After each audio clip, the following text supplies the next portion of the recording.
Hey, this is Chris with Create Users and the US Tech Channel. Today I have the iPad mini with a Trident case, an iPad 3 with a Griffin Survivor case, and a Droid DNA with a commuter case.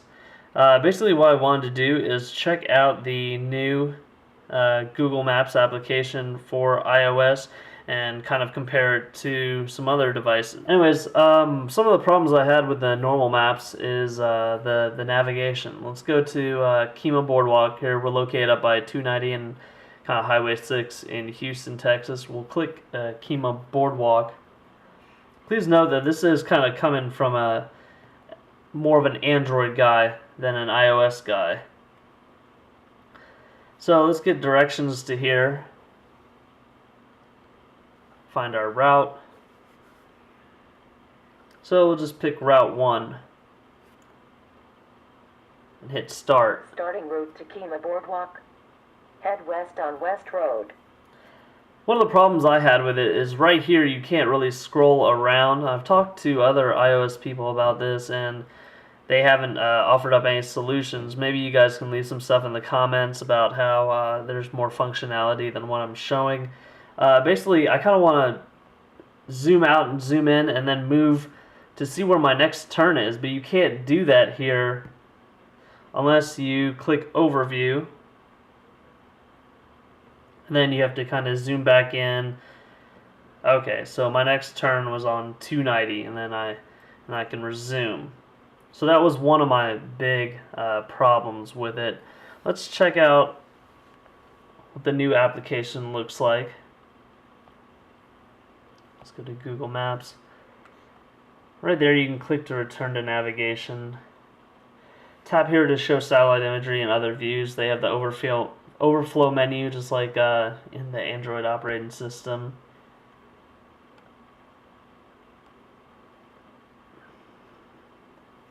So let's type in Kima Boardwalk.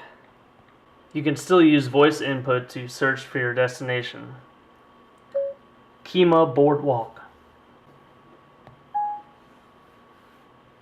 Of course, to get this on your iPad or iPad mini, you're going to have to go to the App Store, and after you search, of course you'll have to look under iPhone apps. Now the resolution does look pretty good on this. I'll just go to our normal Maps application on the iPad mini. Then on this device, I'll go ahead and open up Google Maps. This is a normal Android device. Let's type in Kima Boardwalk. See what it looks like. See, they have the overflow menu right there as well.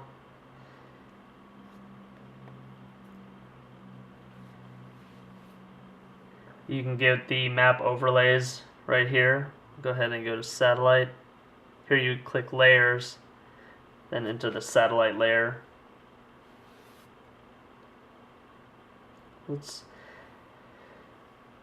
We could have hit the little nav icon out to the side right here, which will immediately have started our navigation, or we could get more information about it. Here you just click and slide this up to get more information about it. So we can get directions right there, or here we can click the little car. So here are your route options. Immediately you can avoid tolls, which I always do. To my knowledge, you can't really choose to avoid tolls until you hit the overflow afterwards. Hit the gears, avoid tolls, okay. Hit the nav to go back. One of the things I wish I could do is just set it to default with no tolls. I never use toll roads. Here's your route options right here. We'll just use the top one. It doesn't look like we can get an overview from here. Maybe I'm wrong. I'll continue to check that out. So go ahead and choose your route. I mean, you could go back and then choose another route.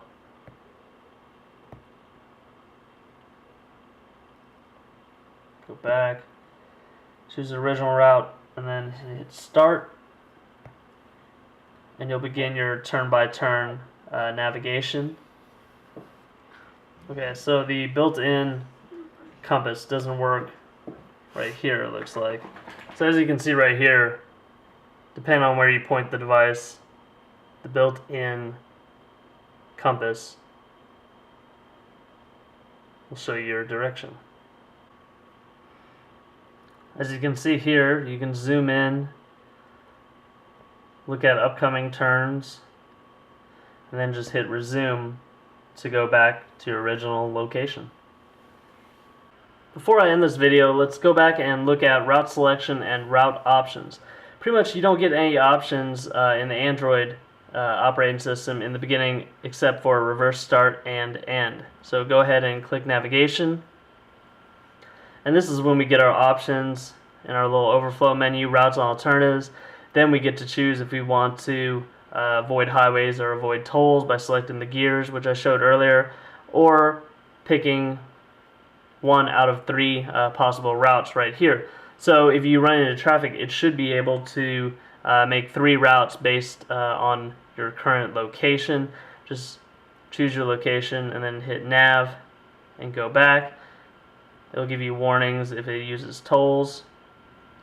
So go back to navigation. Here, when you're setting up your nav, you can pick a location, and then actually, I was incorrect in the beginning. The alternate routes are shown in gray. So go ahead and choose your route.